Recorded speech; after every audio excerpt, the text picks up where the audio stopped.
I was driving from Omaha, Nebraska to Fargo, North Dakota.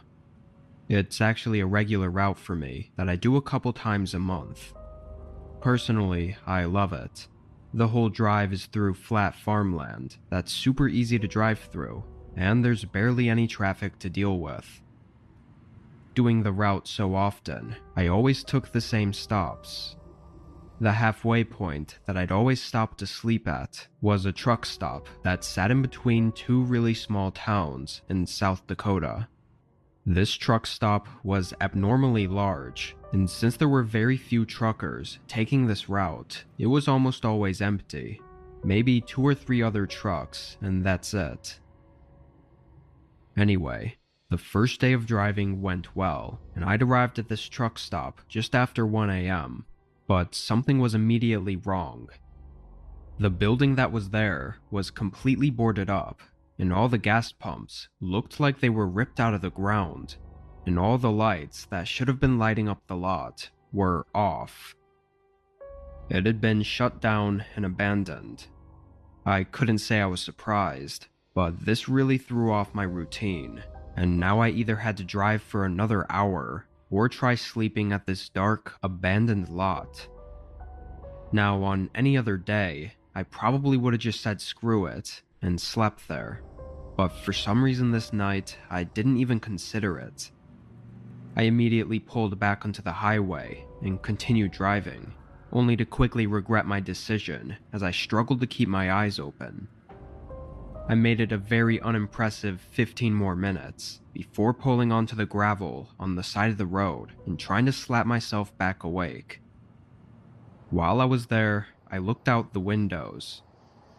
I was in the middle of nowhere, and honestly, I knew this was a bad idea, but I figured there was no point in dangerously driving while sleepy and tired, when I could just sleep here. I know other truckers did it all the time, so I felt comfortable enough to try it. I shut off the engine and locked the doors, then put my window covers up and leaned the seat back. Maybe I underestimated how comfortable I was, because my body just wouldn't allow me to fall asleep. I laid there for probably 20 minutes, just waiting to drift off, and that's when I heard something. It was a small squeak, like from an old car braking somewhere behind my trailer. I leaned forward and turned my head to listen. Very faintly, there was the sound of a car's engine humming. I was really confused, but hoped that it was just a police car checking up on me. I took down the window shade and looked at the side mirror. I couldn't tell exactly what kind of car it was, but it definitely wasn't a cop car. I only had a few seconds to think through things before I heard someone call out. They just said hey, but it terrified me. Thinking I had to leave, I turned the truck on. These things aren't exactly fast to start up, and as soon as they heard the engine start going, I could hear their footsteps start sprinting. They got right up to the passenger door and started aggressively pulling on the handle. Just as I started moving, they jumped up and held on to the door as they stared at me through the window. This guy looked like he was early 40s, with a long, bushy white and brown beard, and had a dark hoodie over his head.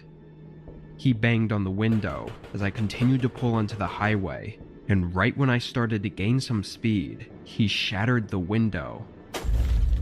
My eyes shot over at the broken glass, but outside the door, the man was gone.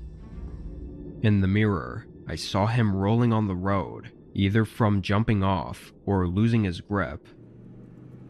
I continued picking up my speed until I could no longer see him or his car. Thankfully, he didn't seem to try to chase me.